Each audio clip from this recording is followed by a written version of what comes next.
এক ছাত্রকে অপহরণের পর ওই কিশোরের পরিবারের কাছ থেকে নগদ ৬০ লক্ষ টাকা মুক্তিপণ চাইল একদল দুষ্কৃতী।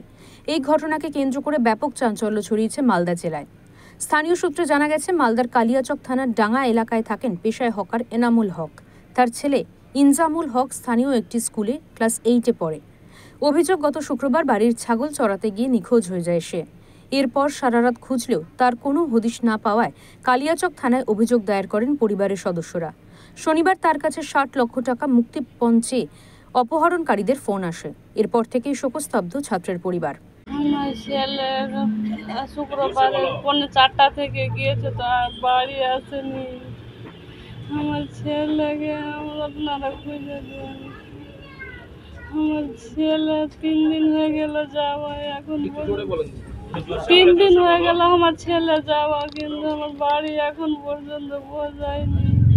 গ্রামবাসীরা ওই ছাত্রকে দ্রুত খুঁজে পরিবারের কাছে ফিরিয়ে দেওয়ার দাবি করেছেন। কিডন্যাপাররা ফোন করছে, ফোন করে ছেলেকে দিচ্ছে। ছেলে বলছে আমাকে এরা মেরে ফেলবে, 60 লক্ষ টাকা দিতে হবে, নইলে আমাকে মেরে ফেলবে।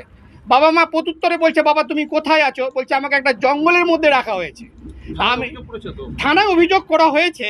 থানা কতটুকুন কি করছে আমি জানি না, তবে আমার কাছে অনুরোধ যে এই খেটে খাওয়া গরিব লোক রাত দিন কষ্ট করছে, এখন ছেলে মা বাবা ছেলের জন্য ছটফট করছে। আপনারা একটু দৃষ্টি আকর্ষণ আমি করতে চাইছি যেন তাদের বাচ্চা তারা দ্রুত ফিরিয়ে পায়। আর বাচ্চাটাকেও যেভাবে রেখেছে, যা বুঝতে পারছি ফোনে, খুব কষ্টেই রেখেছে। এই ঘটনা নিয়ে শুরু হয়েছে রাজনৈতিক তরজা। রাজ্যের পুলিশ এবং প্রশাসনকে তীব্র কটাক্ষ করেছে বিজেপি। তৃণমূলের রাজ্য সরকারের আমলে পুলিশ নেতাদের সেফটি সিকিউরিটি ছাড়া আর কোনো কাজ করে না। পুলিশকে টাকা না দিলে কোনো কাজ হয় না। এই গত কয়েকদিন হলো কালিয়াচকে বাচ্চা ছেলেটা অপহরণ হয়েছে, কিন্তু তারপরেও পুলিশের সেই কোনো ভূমিকা নাই।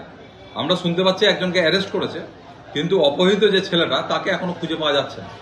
যে কোনো সময় কোনো রকম অঘটন ঘটতে পারে, কিন্তু পুলিশের কোনো হেলদোল নেই। এর আমরা তীব্র নিন্দা করছি।